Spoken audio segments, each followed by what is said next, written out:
ജീവിതത്തിൽ സന്തോഷങ്ങളിൽ കൂടിയായിരുന്നില്ല, ഏറിയ പങ്കും സങ്കടങ്ങളിൽ കൂടിയാണ് രാജമ്മ നടന്നത്. ഒരു കലാകാരി എന്ന നിലയിൽ പലരാലും പ്രകീർത്തിക്കപ്പെടുമ്പോഴും അപ്പോഴൊക്കെ പ്രയാസങ്ങളിൽ വഴിമുട്ടി നിൽക്കുകയായിരുന്നു ഇവരുടെ ജീവിതം.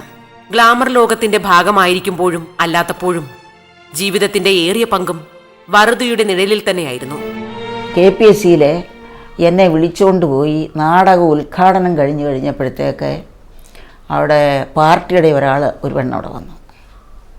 അപ്പോൾ ഉദ്ഘാടനത്തിന് എന്നെ ക്ഷണിച്ചിട്ട് ഉദ്ഘാടനം വരെ എന്നെ നിർത്തിയിട്ട് അടുത്ത നാടകം മുതൽ ഈ പാർട്ടിയുടെ ആളിനെയാണ് നിർത്തിയത്. എന്നെ ഒരാൾ ഒരിടത്തുനിന്ന് തള്ളിക്കളഞ്ഞാൽ, കാരണമില്ലാതെ തള്ളിക്കളഞ്ഞാൽ ഞാൻ പിന്നെ അവിടെ പോകത്തില്ല.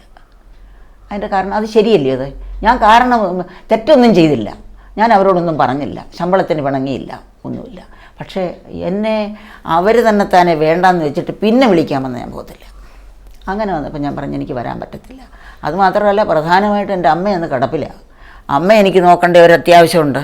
അപ്പോൾ അതിൻ്റെ പേരിൽ ഇവരാരും എന്നെ ഒന്നും നോക്കുന്നില്ല.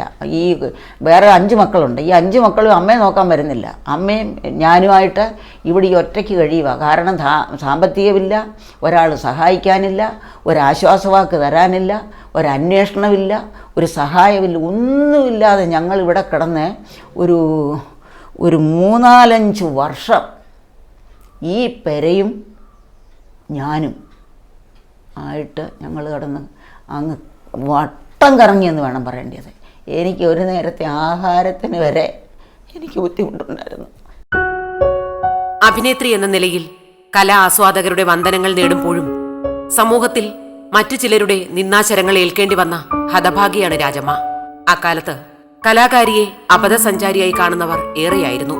അപവാദ ശരങ്ങൾ ഏറ്റ് തളർന്നു നിൽക്കുന്ന നേരത്താണ് രാജമ്മയുടെ ജീവിതത്തിലേക്ക് സ്നേഹസാന്ത്വനവുമായി ഒരു പുരുഷൻ കടന്നു വരുന്നത്. ഇങ്ങനെ വന്നു കഴിഞ്ഞപ്പോൾ ഞാൻ ഇഷ്ടപ്പെട്ട ഒരുത്തനെ ഞാൻ കണ്ടുമുട്ടി.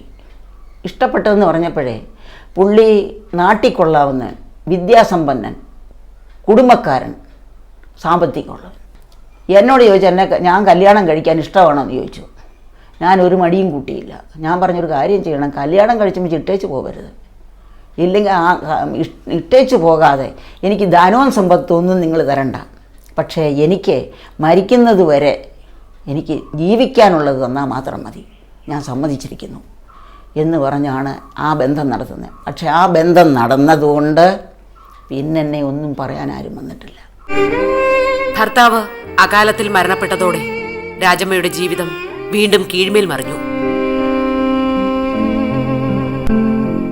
സന്തോഷങ്ങൾ പടിയിറങ്ങി സങ്കടക്കടലിലായി ഇവർ.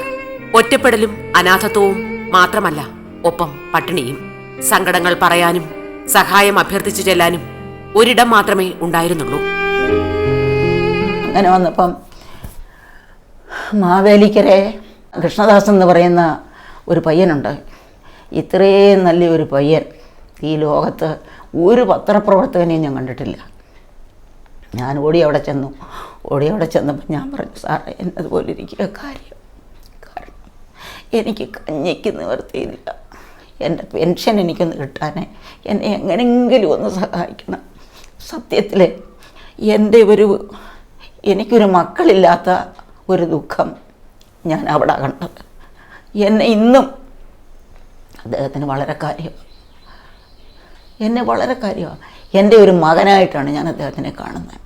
എന്നിട്ട് ഈ മനോരമയ്ക്കകത്തിൽ അദ്ദേഹം എഴുതുക. മനോരമയ്ക്കകത്തിൽ എഴുതി കഴിഞ്ഞപ്പോഴത്തേക്ക് എൻ്റെ പരിസരവാസികൾ മൊത്തം അറിഞ്ഞല്ലോ.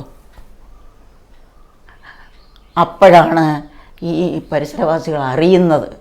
അപ്പം ഞാൻ പുറത്തോട്ടിറങ്ങുന്നുണ്ട്, നല്ല വേഷം, പൊട്ടുതൊടും, പൗഡറിടും, ഇങ്ങനെയൊക്കെ ഞാൻ പോകുന്നത്. ഞാനൊരു കലാകാരി ആയതുകൊണ്ട് അതിൻ്റെ വൃത്തിയായിട്ടാണ് ഞാൻ പോകുന്നത്.